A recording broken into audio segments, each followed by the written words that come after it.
নিজের স্ত্রীর সাথে সর্বোচ্চ সুন্দর ব্যবহার করতে হবে ভাইরা। আল্লাহ বলেছেন ওয়াশিরুহুন্না বিল মারুফ, তাদের সাথে সুন্দর আচরণ করো।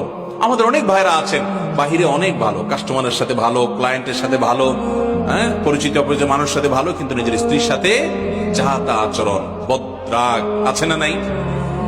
বেচারের উপরে যত রকমের টর্চার, অবিচার, গালমন্দ, বাজে কথা ঘরে ঘরে।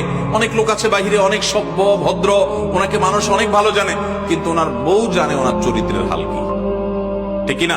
এই জন্য নবী করিম সাল্লাল্লাহু আলাইহি ওয়াসাল্লাম বলেছেন যে খায়রুকুম খায়রুকুম লিআহলি ওয়া আনা খায়রুকুম লিআহলি। তিনি বলেছেন তোমাদের মধ্যে সবচেয়ে ভালো মানুষ কে? এই মাহফিলের মধ্যে সবচেয়ে ভালো মানুষ কে? যে তার পরিবারের কাছে, কোন কোন হাদিস তিনি স্ত্রীকে নির্দিষ্ট করে বলে দিয়েছেন যে তার স্ত্রীর কাছে ভালো। অর্থাৎ স্ত্রী যদি বলে দিল থেকে যে আমার সাহেব, আমার স্বামী ওনার মতো মানুষ হয় না, উনি আসলে একজন অমায়িক ভালো মানুষ, এই সার্টিফিকেট যদি বউয়ের কাছ থেকে নিতে পারেন তো আল্লাহর কাছেও আপনি ভালো।